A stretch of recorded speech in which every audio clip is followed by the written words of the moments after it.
안녕하세요. 오늘도 사연살롱을 찾아주셔서 감사합니다. 저는 8년차 프리랜서 일러스트레이터로 일하고 있는 30대 여자입니다.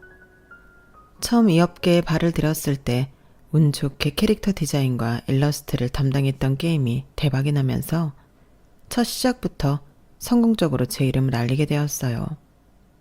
많은 분들께서 제가 디자인한 캐릭터를 사랑해 주셨고 제가 가진 일러스트의 감성을 사랑해 주신 덕분에 각종 게임 회사의 일러스트는 물론이고 표지 디자인, 콜라보 전시회 등 일이 물밀듯이 쏟아지게 되었죠.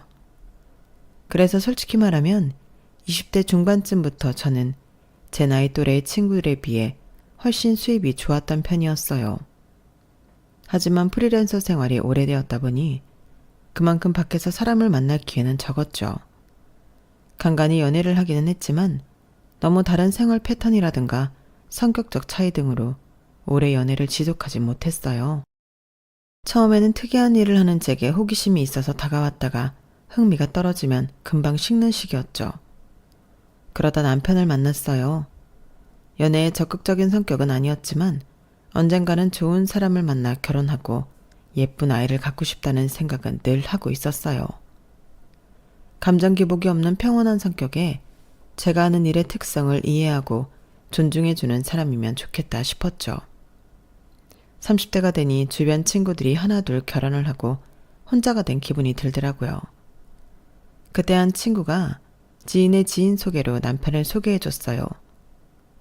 너도 맨날 그림만 그리지 말고 오랜만에 한번 만나봐. 네가 좋아하는 감정 기복 없는 스타일이라고 하더라.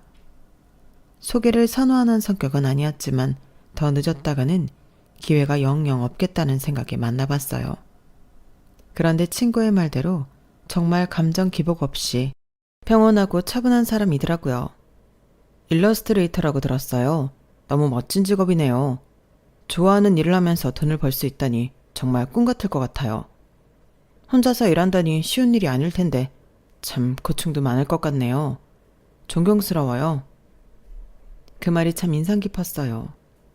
남들은 집에서 그림 그리며 돈 번다고 하면 다들 쉬운 일을 한다, 편하게 돈 번다고들 생각하던데 이 사람은 달랐어요. 제가 하는 일의 어려움을 충분히 공감해줬고 대단하다고 치켜 세워줬죠. 언젠가 꼭 만나고 싶다고 생각했던 이상형과 부합하는 사람이었어요. 몇 번 만나보니 오가는 대화 속에 서로에게 관심과 호감이 생겼고 그렇게 연애를 시작하게 됐어요. 평범한 직장인인 남편과는 생활 패턴이 맞지 않아 자주 만나지 못했지만 제가 하는 일 특성상 많은 시간을 작업에 쏟아야 했기 때문에 문제는 없었어요. 만나고 싶은데 왜 이렇게 시간이 없냐는 둥, 왜 이리 늦게 일어나냐는 둥, 제 상황에 대해 투덜거리고 이해해주지 않았던 다른 남자들과는 달랐죠. 그래서인지 연애가 오래 이어졌어요. 무난한 연애의 끝의 결말은 역시나 결혼이었죠. 연애와 결혼은 다른 영역이라 꽤나 걱정을 했는데 결혼 이야기가 오가면서 만나게 된 예비 시댁 식구들의 집안 분위기는 생각보다 괜찮았어요. 가족끼리 사이도 돈독해 보였고 이렇다 할 불화도 없어 보이더라고요. 무엇보다 좋았던 건 식사하면서 나온 육아 관련 이야기 부분이었어요. 결혼하면 아이는 가질 생각이니? 요즘 하도 안 가진다는 부부들이 많아서. 네, 아이 생각은 있어요. 신혼 1년 정도 보내고 갖기로 이야기했어요. 어머 그래? 잘 됐네. 그러면 지금 하는 일은 어떡하니? 프리랜서면 육아휴직이 없어서 일이 한번 끊기면 좀 힘들지 않니? 네, 그래서 아이 낳으면 최대한 빨리 복직해 보려고요. 육아하면서도 제 일을 놓을 생각은 없거든요. 솔직히 그 말을 하는데 저도 모르게 좀 긴장이 됐어요. 주변 친구들은 하나같이 잘 다니던 직장도 아이를 낳고 이제 애도 낳았으니 일을 그만둬라. 아무리 시대가 바뀌었어도 아이는 엄마 손에 커야 한다. 같은 압박을 못 이겨 결국 다들 직장을 그만뒀거든요. 그런데 저희 시부모님은 달랐어요. 그 말을 들으시더니 불편한 기색 하나도 없이 편안하게 웃어주시더라고요. 어머 그래? 나는 이렇게 자기 일하는 여자가 보기 좋더라. 나 때는 일을 하고 싶어도 못했잖아. 참 멋있다 우리 며느리. 그러게, 게다가 자기가 좋아하는 일하고 사는 게 어디 쉬운 일이야? 존중해줘야지. 그러니까 나도 이 사람이 이렇게 주체적으로 하고 싶은 일 하면서 사는 모습이 멋있어서 반했다니까? 다소 갈등이 생길 수 있는 발언임에도 시댁 식구들은 물론이고 남편까지 제 편을 들어주니 참 고맙더라고요. 친구들을 만나 이야기를 하니 친구들은 다들 그런 시댁 없다며 부러워했죠. 와, 진짜? 요즘 아무리 세상 변했다고 해도 시자 붙은 인간들은 안 변할 줄 알았는데. 우리 시부모님은 애 생기자마자 일 그만두라고 얼마나 난리였는지 애 떨어질 뻔했다니까? 홀몸도 아닌 여자가 무슨 직장이냐. 뱃속에 있는 애가 스트레스 그대로 다 받는다. 스트레스는 시댁에서 다 주면서 직장 관두라고 하는 게 얼마나 어이없던지. 그래도 육아휴직 써야 하니까 그때까지는 어떻게든 버텼는데 복직할 때 되니까 애 잘못되면 내 탓이라고 독설을 하는데 그쯤 되니까 진짜 불안해지는 거 있지? 그러니까 난 애 낳고도 직장 다닐 거면 그냥 애 주고 이혼하란 소리까지 들었어. 내 배 아파 낳은 내 새끼인데 잘못될까 걱정해도 내가 더하지. 암튼 시자 붙은 인간들은 뭐에 씌었나 봐. 그래도 얘네 시부모님은 다르긴 하네. 대한민국 시간이 멈춘 줄 알았는데 그래도 저렇게 정말 시대에 맞춰 깨어있는 시부모님도 계시구나. 그니까 좋겠다. 나도 내 돈 벌어 내가 쓰다가 남편 벌어온 돈 쓰려니 어찌나 눈치가 보이는지. 뭐 하나 살 때도 허락받고 눈치 보고 써야 하니 일이 너무 하고 싶어. 그냥 내가 일하고 마음 편하게 쓰고 싶다니까. 일이랑 아이 둘 다 안 놓친 여자들이 너무 존경스럽기도 하고. 친구들의 푸념을 들으면서 마음속으로 조용히 감사하게 됐어요. 결혼식까지는 참 이런 시댁을 만난 것도 내 복인가 보다 싶을 만큼 그 어떤 트러블이나 잡음 없이 흘러갔죠. 신혼 때까지만 해도 참 좋았어요. 늘 저를 존중해주고 배려해주는 시댁 덕에 명절이나 가족 행사가 피곤하거나 부담스럽지 않았거든요. 그런데 이 모든 건 임신을 하면서 달라졌어요. 정확히 말하면 임신이라기보단 제가 일을 그만두면서 시작되었죠. 임신 초기엔 모두의 축복 속에 행복한 나날을 보냈어요. 우리 부부 사이에 태어난 아기가 어떤 얼굴일까? 이 아이는 어떻게 클까? 성별은 아들일까 딸일까 생각하면서 임신 후 조금씩 달라지는 몸의 변화에도 버틸만 했어요. 하지만 임신 중기쯤 되니 도저히 그런 행복한 상상만으로는 버틸 수가 없더라고요. 오래 앉아서 눈과 손목을 많이 쓰는 일을 하다 보니 점점 피로도와 통증이 쌓여갔고 더 이상은 일을 하면 안 되겠다는 생각이 드는 시점까지 왔죠. 여보, 나 이번 달까지 마무리 작업하고 일은 더 이상 못할 것 같아. 담당자하고 이야기했어. 뭐? 일은 관둔다고? 손목도 아프고 오래 앉아 있으려니 허리도 어깨도 너무 아파. 피곤한 것도 심하고 무리하면 안 좋을 것 같아서. 근데 당신 일 그만둬도 괜찮은 거야? 프리랜서인데 남들처럼 육아휴직으로 돈을 받을 수 있는 것도 아니고 일이 뚝 끊겨버리는 거잖아. 나도 그래서 최대한 버틸 만큼 버티려고 해봤는데 지금은 아이가 더 중요한 게 아닌가 싶어서 진지하게 고민했어. 이번 달까진 어떻게든 마무리해볼 수 있을 것 같은데 그 이상은 힘들 것 같아. 그래? 이렇게 갑자기 그만둘 줄은 몰랐네. 이게 출퇴근하는 일도 아니고 당신이라면 악착같이 출산 전까지는 일할 줄 알았는데. 당연히 쉬라고 할 줄 알았던 예상과는 다르게 남편의 반응은 생각보다 싸늘했어요. 처음 보는 태도에 놀라고 당황스럽기까지 하더라고요.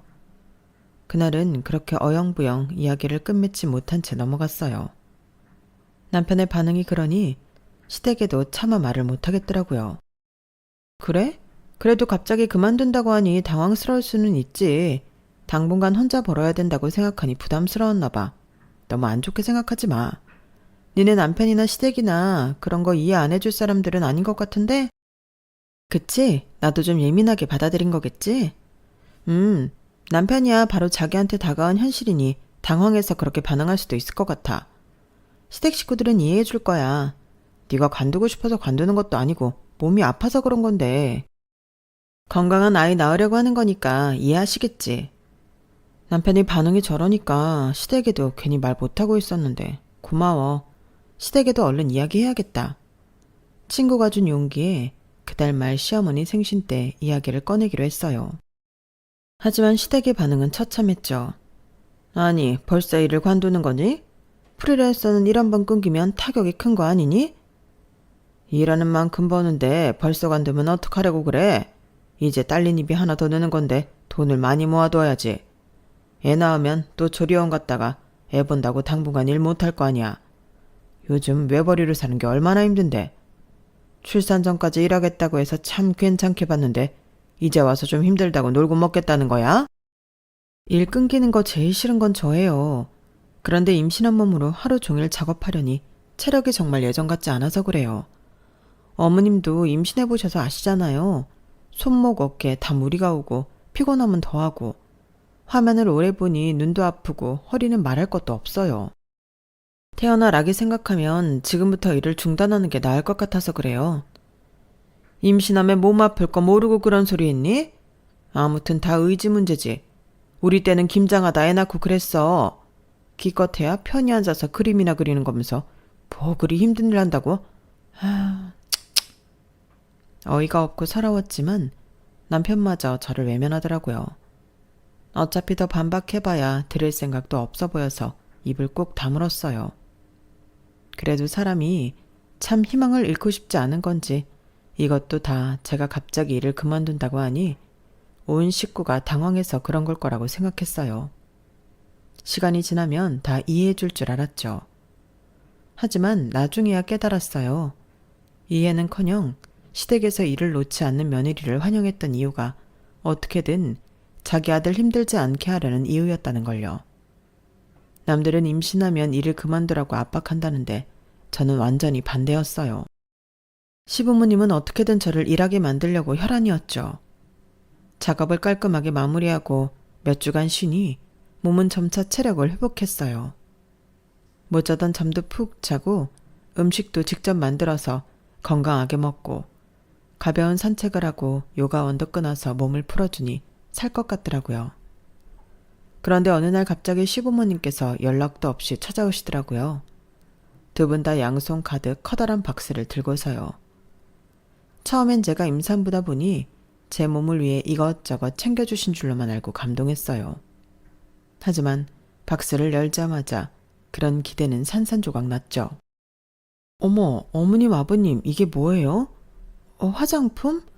웬 화장품을 이렇게 많이 가지고 오셨어요?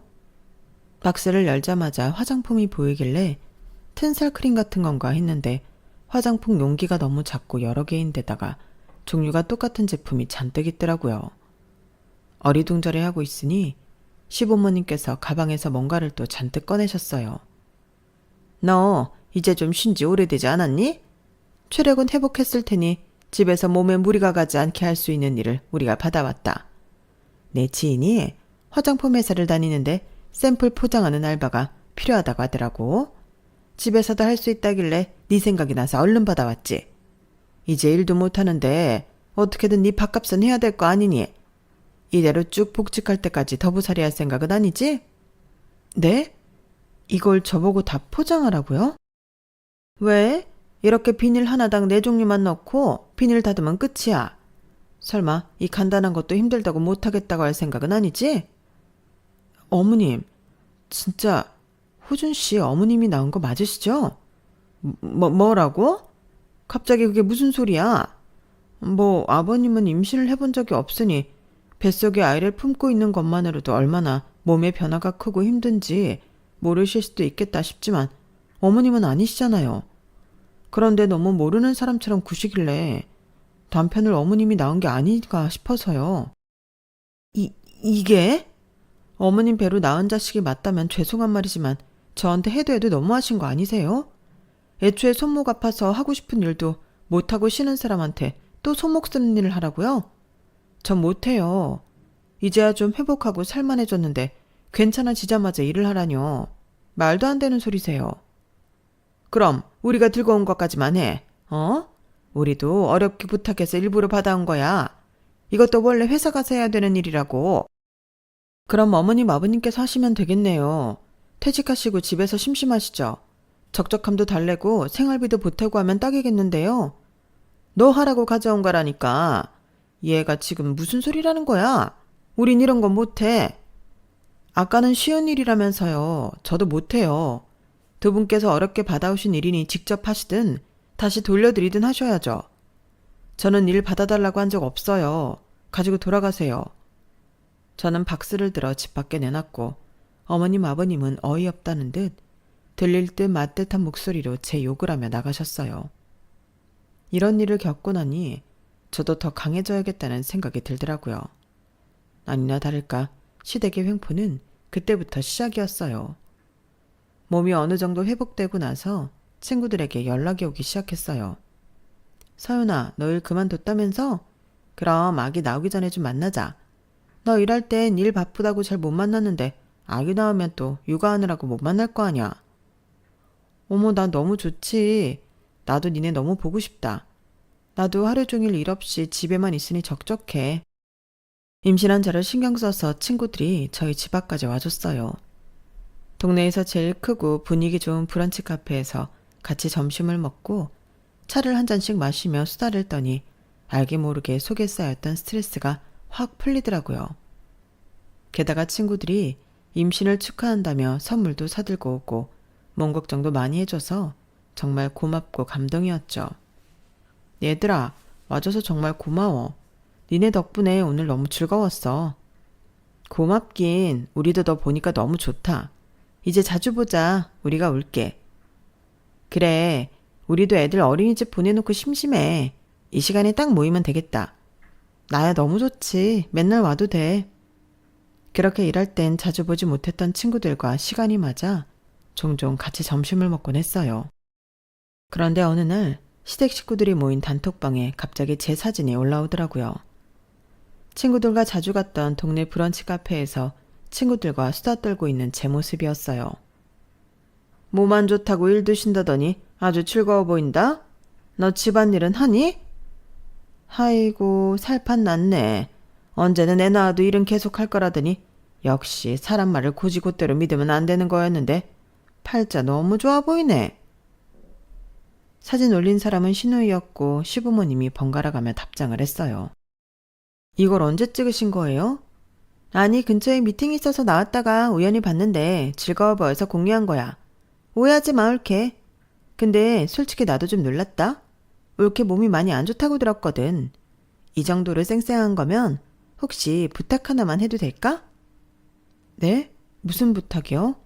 아니, 우리 미나 학예회가 있는데 나는 직장 때문에 시간을 못 빼게 생겼거든. 그런데 어머님 아버님께 부탁드릴 순 없으니까. 올케가 우리 중에 시간도 제일 많고 체력도 있으니까 좀 찍어줄 수 있어? 형님, 무슨 그런 심부름을 시키세요? 나도 우리 딸 학예회 하는 거 보고 싶은데 회사에서 눈치를 그렇게 주는데 어떡해, 응? 일 안 하는 올케가 좀 귀찮아도 한번 해줘. 올케한테도 조카잖아. 미나 귀여워하잖아. 신우이가 조카까지 걸고 넘어지는 바람에 더 이상 거절하기가 힘들더라고요. 엄마가 못 오는 학예회를 홀로 보내야 하는 조카가 눈에 밟혀서 결국 조카 학예회는 가게 됐어요. 신우이의 의도는 짜증났지만 결과적으로는 좋은 시간을 보냈어요. 조카는 절 보고 너무 반가워하며 좋아했고 조카의 재롱을 막상 보고 나니 저도 기분이 좋아졌거든요. 끝나고는 조카에게 맛있는 밥도 사주고 함께 시간을 보내고 헤어졌어요. 하지만 다음부터는 절대 시댁 식구들의 농간에 놀아나지 않겠다고 다짐했죠. 그 이후로 추석이 돌아왔어요. 시댁 식구들과 모여 밥을 먹는데 아직 장가를 가지 않은 도련님이 하소연하듯 연애 상담을 하더라고요. 아, 누나도 형도 다 결혼했는데 나만 결혼 못해가지고 나도 좋은 여자 만나서 데리고 와야 하는데. 야, 이상한 여자 만나서 평생 등골 빼먹히고 사는 것보다는 혼자 사는 게 낫지. 요즘은 혼자 사는 남자들도 많다더라. 걱정 말어. 그러니까 요즘은 여자애들도 어찌나 불려시 같은 애들이 많은지 결혼할 때랑 하고 나서랑 말이 다르다니까. 그래, 공부 많이 하고 능력 있는 여자 만나도 임신하고 몸 아프다고 다 관둬버리면 아무짝에도 쓸모없지. 여자 말 너무 다 믿지 말아라. 자기 힘들면 하고 싶은 대로 하는 기분파들이 대부분이니까. 어머님, 아버님, 그거 지금 다 저 들으라고 하는 말씀이세요? 딱히 그런 건 아니었는데 왜 찔리냐? 찔리면 언제든 다시 일 시작하면 되지. 뭐가 문제야? 그래, 네가 억울할 게 뭐 있다고 그런 표정을 짓니? 지금 혼자서 힘겹게 생계 담당하는 네 남편이 더 억울하지 않겠어? 제가 일 관둔 지 5년이 됐어요. 10년이 됐어요. 이제 겨우 2개월이에요. 도대체 언제까지 이렇게 스트레스 주실 건데요? 스트레스 받지 않으려고 일 관뒀는데 왜 이렇게 도움을 안 주세요? 그래? 이러나 저러나 스트레스 받으면 차라리 일하면서 스트레스 받는 게 낫지 않겠니? 시부모님은 정말 말이 조금도 통하지 않는 분들이었어요.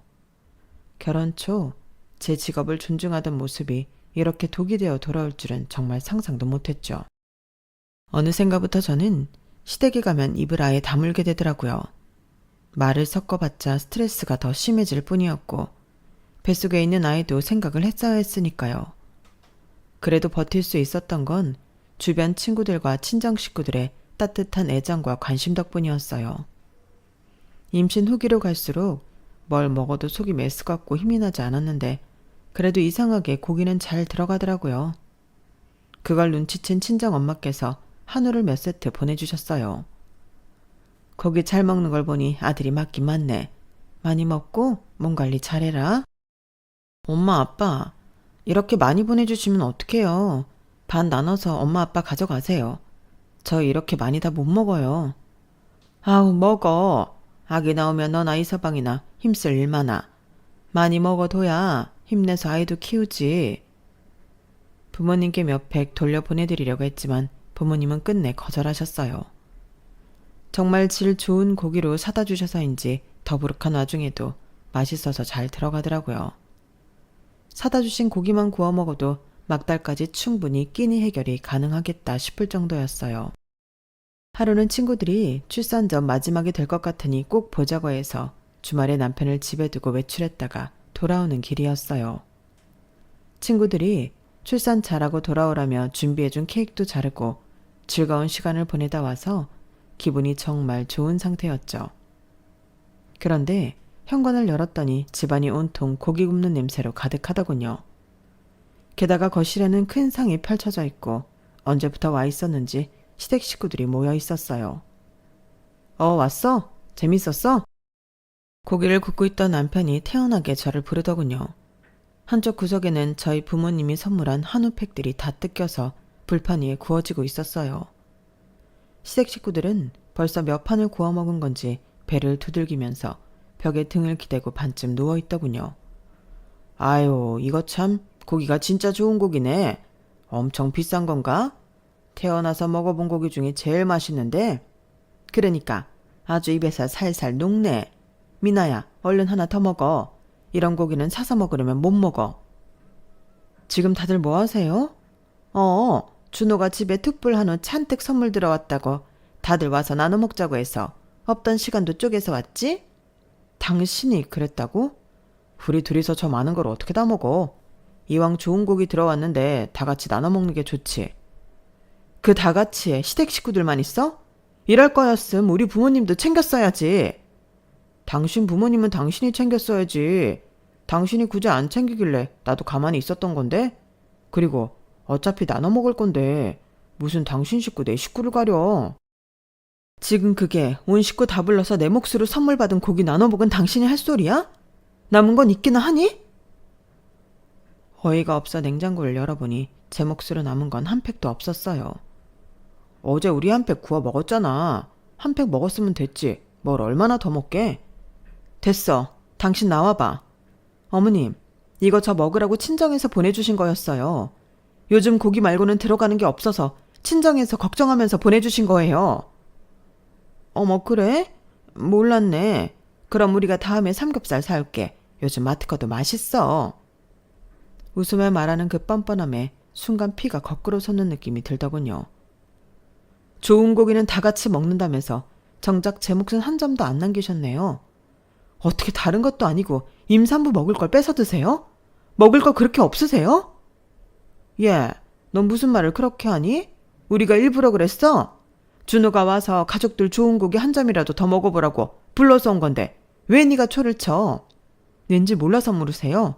저희 친정 부모님이 제 몸 생각해서 보내주신 고기라고요. 아, 그놈의 고기. 그래, 네 고기 먹어서 미안하다. 그거 아주 니네 둘이서 몇 날 며칠을 먹어도 물려서 다 못 먹겠더구만. 식구들 좀 먹었다고 이렇게 난리칠 일이니?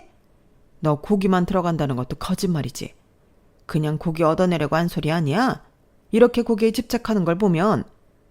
제가 지금 뭐 고기에 집착해서 그러는 것 같으세요? 어머님, 아버님, 형님이랑 그리고 도련님까지 온 식구가 임산부라고 저한테 뭐라도 배려해준 거 하나라도 있으세요? 그러진 못할 망정 제 부모님이 선물 보낼 마음까지 헛되게 하지 말으셨어야죠. 아, 그래, 미안하다. 응? 다시는 네 고기 안 먹을게. 네 선물도 안 건들게. 됐니? 내가 무서워서 며느리 집 또 오겠나? 네, 여기 아드님 집 아니고 며느리 집이다 생각하고 당분간 오지 말아주세요. 어머님, 아버님 때문에 안 받아도 될 스트레스까지 받다 보니 뱃속 아기도 이런 집은 좀 아닌 것 같다 하고 도망칠까봐 두려워요. 뭐? 얘가 지금 말 다 했어? 여보, 그만해. 임산부잖아. 예민할 만도 하지. 우린 그럼 이만 가보마. 갑자기 방문하니 싫을 만도 하지. 고기는 맛있게 잘 먹었다. 이만 가보마. 네, 나가는 길은 이쪽이세요.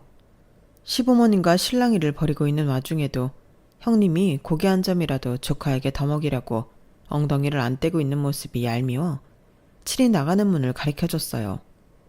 그랬더니 형님의 얼굴이 울그락불그락 하더군요. 시부모님과 시누이, 시동생을 거의 내쫓듯 쫓아내고 나서야 숨통이 트이더라고요. 시댁 식구들의 분에 찬 얼굴들이 생각나면서 다시는 이 집에 발도 못 들게 해야겠다 싶었어요. 남편에게도 신신당부해 놓았고 앞으로의 모든 연락은 남편을 통해 받기로 했어요. 그러고 나니 확실히 스트레스는 일시적으로 줄었지만 영 제 편이 아닌 것 같은 남편에 대한 의심과 실망으로 힘든 건 여전했어요. 이렇게나 저보다는 시댁이 먼저인 것 같은 사람을 믿고 이 가정을 지속하는 게 맞는지 심각하게 고민이 들었거든요. 아이를 뱃속에 품어보신 분들은 아시겠지만 임신 전이면 몰라도 이 사람이 아이를 가졌다고 생각하니 남편에게서 돌아서는 것도 생각보다 쉽지 않더라고요. 임신만 아니었으면 진작에 돌아서고 각자 갈 길 갔을 사람인데 앞으로 태어날 아이 아빠라 생각하니 이렇게 홧김에 저랑 안 맞는다는 이유만으로 바로 헤어지기가 어려웠어요. 그래서 하루는 아이의 마음을 먹고 남편과 진지한 대화를 시도했어요. 남편이 제발 이제라도 정신 차리고 저와 이 아이를 위해 살아가길 바라면서요. 여보, 이제 나 임신 8개월 차야. 조금 있으면 아이 엄마가 돼. 당신도 마찬가지고. 그런데 아직도 이 집에선 나를 돈 벌어오는 기계로 본다는 게 느껴지고 그 스트레스가 너무 커서 아이한테도 영향을 끼칠까봐 걱정돼. 여보, 엄마도 그냥 당신 걱정돼서 그런 거야. 아기 낳으면 돈도 많이 들어가고 당신이 그렇게 하고 싶어하는 일도 못하게 되니까 좀 이해해주면 안 돼? 이해? 내가 지금까지 당신 식구들 이해 안 했다고 생각해? 나도 지금까지 이해만 했어. 내가 수입이 더 많다는 이유로 신혼집도 내가 사고 대출도 내가 갚고 생활비도 내 월급에서 쓰면서. 그런데도 당신은 여전히 당신 가족 편만 드는구나. 그런 게 아니라 내가 왜 편을 든다고 생각해?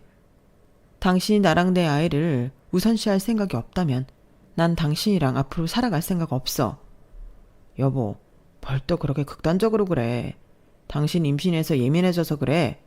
지나고 나면 별거 아니야. 다른 집들도 이 정도는 다 부딪히면서 살아.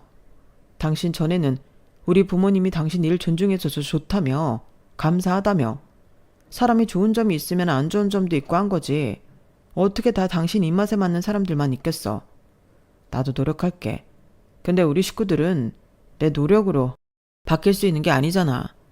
내가 더 잘할 테니까 우리 식구들한테 화난 건 당신도 좀 이해하고 풀어줘. 응? 그럼 진짜 마지막이야. 당신이 한 번이라도 더 나보다 당신 식구들 편 들면 그땐 우리 진짜 끝이라고. 알겠어. 저는 그때 우리가 꽤 진지한 대화를 나눴다고 생각했어요. 남편도 제가 한 이야기를 진심으로 받아들이길 바랬고 그랬다고 믿었죠. 그런데 그건 제 착각이었어요. 어버이날 시댁을 방문했을 때였어요. 남편 말대로 저도 지나고 보니 시댁에 너무 화만 낸 건가 싶은 생각이 들어 앞으로 태어날 아이를 생각해서라도 시댁과 관계를 원만하게 바꾸기 위해 노력해야겠다고 생각했어요. 그래서 시부모님을 위해 고급 화과자 선물 세트에 레스토랑 식권 그리고 용돈까지 선물을 두둑히 챙겨갔어요. 하지만 시어머니는 선물을 보시더니 새침하게 말하더군요. 뭘 이렇게 무리해서 잔뜩 준비했니? 고기나 좀 눈치 안 보고 실컷 먹게 해주지. 이제 와서 이런다고 뭐 우리 기분이 풀릴 것 같니? 어머님, 아직도 그때 일로 화나 계세요? 그땐 죄송했어요. 친정 부모님께서 특별히 신경 써주신 건데 남편이 저한테 따로 이야기도 안 해주고 시댁 식구들과 다 먹고 있으니 조금 묵했던 것 같아요. 됐다. 그런 얘기가 지금 와서 다 무슨 소용이니? 어머님은 방 안으로 들어가서 주섬주섬 뭔가를 꺼내오시더라고요. 어머님 손에 들려있던 건 근처 고깃집 서빙 알바를 구하는 전단지였어요.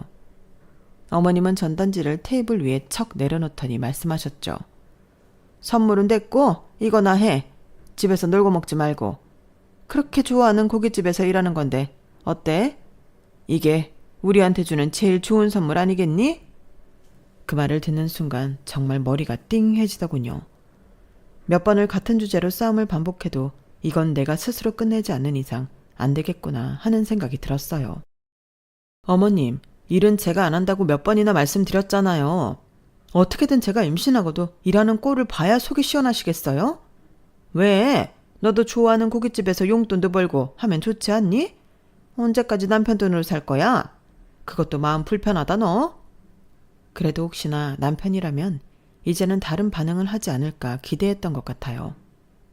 그동안 나눠온 진지한 이야기와 부탁들이 있으니까요. 하지만 남편은 내심 같은 생각이었는지 웃음기 가득한 얼굴로 말하더군요. 아, 그러네. 우리 와이프가 고기를 워낙 좋아하니까 엄마 말이 틀린 건 아니긴 하지. 그 말을 듣는데 온몸에 피가 차갑게 식었어요. 남편에게는 이제 더 이상 어떤 기회도 안 줘도 되겠구나 싶었죠. 그 말 진심이지? 지금 당신이 웃은 것도 후회 안 할 자신 있는 거지? 응? 그게 무슨 말이야? 남편은 어리둥절한 얼굴로 고개를 갸웃했지만 굳이 덧붙여 설명해 줄 필요는 못 느꼈어요. 저는 그날 막다지껄한 시댁 분위기 속에서 혼자 침묵을 지켰어요. 그리고는 만삭에 가까워져가는 배를 쓰다듬었죠. 그 뒤로는 시댁에 아예 가지 않았어요. 그리고 2달 뒤 출산 예정일에 맞춰 건강한 아이가 태어났고 전 그 아이를 품에 안으며 다짐했어요. 이 아이는 저 혼자의 힘으로 키우겠다고요. 조리원 퇴소 당일 미리 준비해둔 짐을 들고 친정으로 향했어요. 남편에게는 단 한 통의 문자만을 남겼죠. 당신이 전혀 날 보호할 생각 없이 웃던 그날 나도 당신을 버릴 준비를 시작했어. 이 집은 4명이니까 빠른 시간 내로 비워줘. 하루아침에 저와 아이를 잃은 남편은 수십 통의 전화를 걸어왔고 시부모님께서도 저는 물론이고 저희 부모님께까지 전화를 하더군요. 하지만 자초지종을 알게 된 친정에서도 시댁의 연락을 차갑게 거절하셨어요. 나 혼자 이 모든 걸 감당해 왔더니 너무 가슴이 아프구나. 이제라도 집에 왔으니 됐다. 네가 다시 일할 수 있을 때까지 정우는 우리한테 맡기렴.